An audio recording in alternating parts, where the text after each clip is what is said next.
биздин каналга жазылып, акыркы болуп жаткан жаңылыктарды билиңиздер. Улукбек Жолдошбеков жана Эрназар Ахматалиев Иранда өткөн эркин күрөш боюнча такси кубогу мелдешинин чемпиондору болушту. Бул тууралуу Супер KG порталына Кыргыз Республикасынын күрөш федерациясынан билдирди. Аталган мелдеш Тегеран шаарында 7-8 февраль аралыгында өткөн. Ага Кыргыз өлкөсүнөн 14 балбан барып, алардын ичинен 3 балбан медальдарга ээ болушту. Улукбек Жолдошбеков менен Эрназар Ахматалиев өз салмак чендеринде ийгиликтүү күрөшүп финалга чейин жете алган. Финалдык беттеште Жолдошбеков 61 килограммга чейинки салмак ченинде азербайжандык Ахмет Нами Гварзатиловдун үстүнөн жеңишке жетсе, Ахматалиев 65 килограммга чейинки салмак ченинде грузиялык Георгий Ревазишвилини утуп алды. Бул жеңиш менен аталган спортчулар мелдештин чемпиондору аталышты. Ал эми Нургазы Абдразаков 65 килограммга чейинки салмак ченинде күч сынашып, көңүл жубатуучу раундда коло медальды тагынганга жарады. Бул жыйынтык менен Кыргыз курамасы жалпы медальдык эсепте 3-орунду ээледи. Буга чейин 2011-жылдан бери өтүп келе жаткан такси кубогунда Кыргыз өлкөсүнөн барган балбандар 2 медаль гана жеңип келишкен. Алар Базар Базаркуриев жана Айбек Усупов болгон.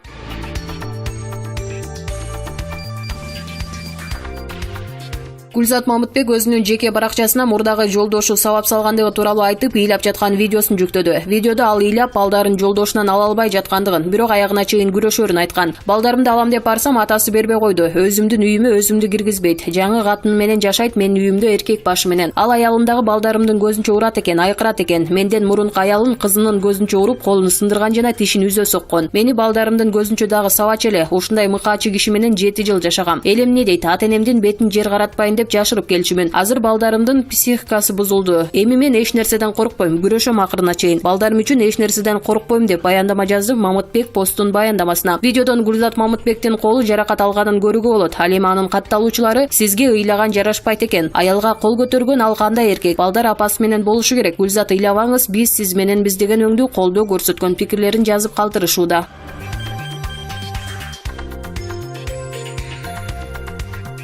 Ушул жуманын башында Бишкекке расмий зыярат менен келген Россиянын тышкы иштер министри Сергей Лавров кызык бир ыңгайсыздыкка учурады. Жаш министр Чыңгыз Айдарбеков менен кошо өткөзгөн маалымат жыйынында мамлекеттик кабар агенттигинин журналисти Кытайга каршы уюштурулуп жаткан акциялар боюнча суроо узатса болобу? Эми бардыгыбыз эле мындай расмий маалымат жыйындарда ар бир суроо алдын ала такталып, керек болсо жазылып берерин билишибиз керек да. Ошол Кытай боюнча суроо берилсе, карт карышкыр Лавров чоочуп дароо не может выйти деп биз жакты какты. Ушул аракет дипломатиянын тилинде, деңгээлиңер ушул кете берсем боло берет деген өңдүү сөздү түшүндүрүп бетке чапкандан да катуу ишарат болду. Бирок ага көңүл бурбастан Чыңгыз Айдарбеков 10 мүнөткө жакын орус министрине бизге Улуу Кытай ушунчалык жардам берип жатат. Алардан жакын бизге коңшу жок. Дайыма колдоп келишкен, эч качан алардан алыстабайбыз деп лекция окуп берди. Муну көргөн байкоочулар азыркы учурда башын мыкчып, талдап кызыгып атышат. Бул атайын алдын ала даярдалган сценарий боюнча орустарга кыр көрсөтүп, силер жок эле биздин таянар күчүбүз жана өнөктөш мамлекет бар деген сигнал кылууну көздөгөнбү биздин жаш министр? Же баягы эле кыргызча жөн эле ойлонулбаган иш болуп калдыбы? Үйгө келген сый конокту тиктетип 10 мүнөт ким башка бирөөнү мактайт? Балким биздин өкмөт ушул аркылуу орустарга биз Кытайга каршы турган аракеттердин артында силер турганыңарды билебиз деп ачык айта албаса да катуу эскертишкендериби? Дипломатия деген суунун үстүндө тамып калган майдын катмарынан да жука болот эмеспи? Жаш министр ошол нерсени унутта калтыргансыды. Булак жаңы Ордо.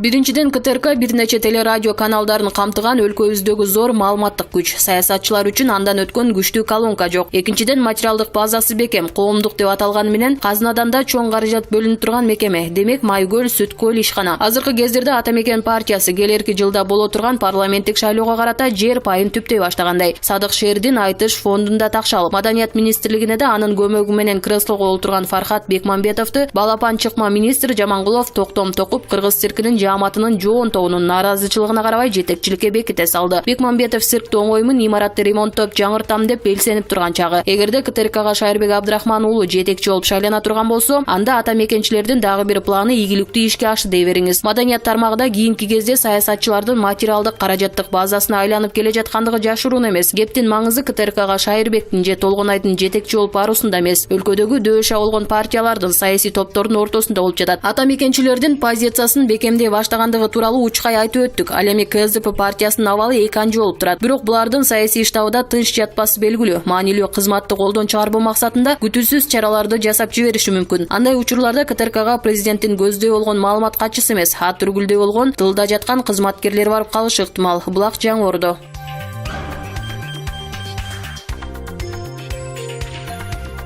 Кайда барба Мамайдын көрү деп айтылгандай, учурда кайсы мекеменин имараты ремонт болсо, ал жерде сөзсүз акча жемей болот деп ишенимди эле айтсак аша чаппайбыз. Баарына токтолуп олтурбайлы, шаарыбыздын борборунан орун алган улуттук музейди ремонт кылышканда үлкөндөр 118 миллион сомго мамлекетке зыян келтиришкен. Бул эми эмне деген уяты жоктук экенин айтпасак деле түшүнүктүү болуп жатпайбы? Ушунча акчага чыга шагылган кылмышкерлерди карабай, чоңдор эмне кылып жүрүштү деген суроого жооп табуу албетте чоң эмгекти талап кылат. Андыктан иштен сызып эле олтуруп бергенибиз жөндүү. Анткени карга карганын көзүн чукуайт болуп, бул чоң өлчөмгө өкмөттү чыга шагылган акчаны оптом жешти болуш керек. Болбосо эч ага эле дайыны билинбек эле. Арадан канча убакыт өткөндө гана билингенине караганда, уурунун жолу кууш деген сөз да туура айтылгандан белги берген Сейит Бердикожо Бийназаров, Булак Назар Ньюс, KG.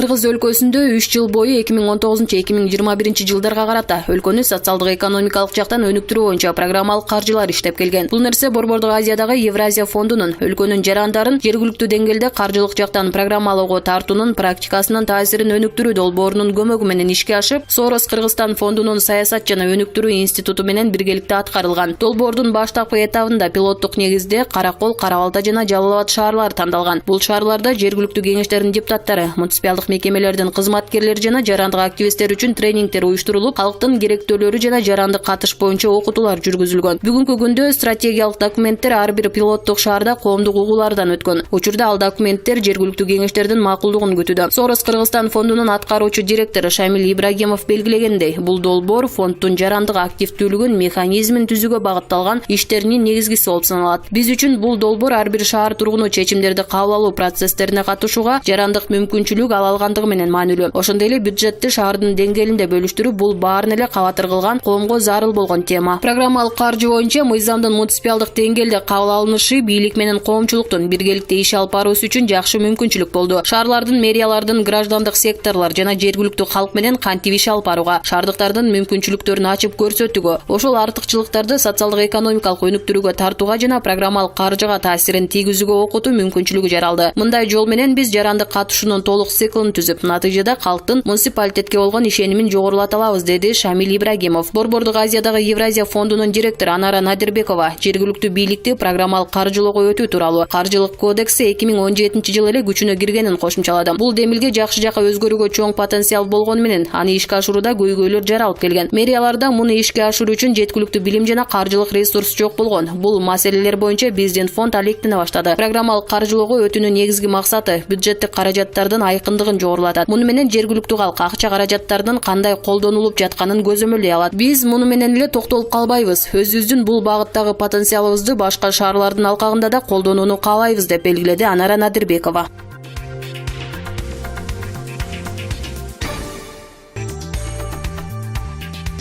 Экс-президент Алмазбек Атамбаевдин жан сакчысы Дамирбек Мусакеевке карата кылмыш иши козголду. Ал УКМКнын 9-кызматын жетектеп турганда кызматтык баатирлерди бөлүштүрүүдө мыйзамсыз иштерге барган деп шек саналууда. Алмазбек Атамбаев президент болуп турган кезде анын күзөт кызматын жетектеп, эмгиче анын жардамчысы жана жан сакчысы болуп келген Дамир Мусакеевке карата кылмыш иши козголгонун Кыргызстан социал-демократиялык партиясы жарыялады. Андагы маалыматка ылайык 7 февралда Мусакеевдин бөгөт чарасын Бишкектин 1-май райондук соту карап, өлкөдөн чыгууга тыюу салган чечимин чыгарган. Кийинчерээк бул маалымат башкы прокуратурадан да ырасталды. Мекеменин басма сөз кызматынын өкүлү Жаркынай Азиеванын айтымында, Дамир Мусакеев УКМКнын 9-кызматынын башчысы болуп турган учурда кызмат абалынан кыянаттык менен пайдаланган деп шек саналып жатат. Кечээ Бишкек гарнизонунун аскер прокуратурасына чакыртылып, кылмышка шектүү катары билдирме тапшырылды. Мусакеев кылмыш жаза кодексинин 320-беренеси кызмат абалынан кыянаттык менен пайдалануу боюнча кылмышка шектүү катары өтүп жатат. Бишкектин 1-май райондук соту анын бөгөт чарасын аныктап, өлкөдөн чыкпоо боюнча тил катар кызмат алуу жөнүндө чечим чыгарды. Мусакеев УКМКнын номер 9 же күзөт кызматын башкарып турганда кызматкерлер үчүн курулган батирлерди бөлүштүрүүдө мыйзамсыз иштерге барган деп айыпталып жатат. Мекеменин бул кызматы өлкөнүн биринчи жетекчилерин жана стратегиялык объектилерин коргоо жаатында иш алып барат. Экс-президент Алмазбек Атамбаевдин командасы Дамир Мусакеевке ачылган кылмыш иштин саясий негизи бар деп эсептейт. КСДПнын расмий өкүлү Кундуз Жолдубаева Мусакеев экс-президенттин жанында ишенимдүү адамы болгон үчүн куугунтукка кабылып жатат деген оюн билдирди. Кылмыш иши мамлекеттик күзөт кызматынын кызматкерлеринин арасында турак жайды бөлүштүрүү тууралуу болуп жатат. Баса белгилей кетчү жагдай бир да кызматтык батир менчикке берилген эмес. Демек мамлекет эч кандай материалдык чыгым тарткан жок. Юристтердин айтымында Дамир Мусакеевке коюлуп жаткан доо негизсиз. Ошондуктан биз буга саясий өңүттөгү иш болуп жатат деген баа берет элек. Бардыгына ор коюп эле көрүнүп калды. Экс-президентти сатпай, форумдан кетпей Алмазбек Атамбаевдин жанында калган адамдардын баарын жок кылуу буйрутмасы жүзөгө ашып жатат. Дамир Мусакеев Алмазбек Атамбаев президент кезинде бир топ жыл анын жан сакчысы болгон. Ал 2016-жылы УКМКнын 9-бөлүмүнүн башчысы болуп дайындалып, 2018-жылдын апрель айына чейин иштеген. Ал учурда Алмазбек Атамбаев менен Сооронбай Жээнбековдун ортосундагы тиреш ачыкка чыккан эле. Мамлекеттик кызматтан кеткен соң Мусакеев дароо эле Атамбаевдин командасына кошулуп, жан сакчы жана жардамчы катары иштеп келди. Жогорку кеңештин депутаты Рыскелди Моонбеков Мусакеевдин ишинде саясат жок болсо да, аны экс-президенттин ишмердигине байланыштыруу аракеттери болоорун белгиледи. Мусакеевке карата кандай жагдайда эмненин негизинде иш козголгонунан маалыматым жок. Бирок бүгүн эки саясатчынын ортосунда араздашуу күчөп турган кезде иш козголушу кааласаң каалабасаң да ошол кишиге Атамбаев кысым куугунтук катары карала бериши мүмкүн. Дамир Мусакеев экс-президентке жакын мамиледе жүрүп, кылмышка шектүү болгон алгачкы адам эмес. Буга чейин Атамбаевдин үзөңгүлөштөрү мурдагы премьер-министр Сапар Исаков, Бишкектин экс-мэрлери Кубанычбек Кулматов, Албек Ибраимов жана президенттин кеңешчиси Икрамжан Илмянов ар кыл мыйзамсыз иштерге шектүү катары камакка алынган. Муну КСДП саясий куугунтук катары баалап жүрөт. Саясий эксперт Искендер Ормон уулу Мусакеевке ачылган кылмыш ишинин бардык жагдайларын карабай туруп, аны бир тараптуу саясатка байлоо туура эмес экенин айтты. Эми сыртынан шектүү көрүнүп атышы мүмкүн, бирок тергөөнүн соттун дооматын, ишке байланыштуу материалдарды көрбөй туруп эле бир жактуу саясат дей берген туура эмес. Кыргызстанда акыркы жылдары күч, коопсуздук жана аскер кызматкерлерине кызматтык үйлөр көп курулду. Бул эки инкылапты башынан өткөрүп, пикет митингдер көп өткөн Кыргызстандагы бийликтин күч органдарын өзүнө имерүү аракети катары бааланып жүрөт. Бирок дал ушул курулган үйлөрдөгү батирлерди бөлүштүрүү боюнча буга чейин бир нече кылмыш иши козголуп, жогорку аскердик жетекчилер кызматтан алынган.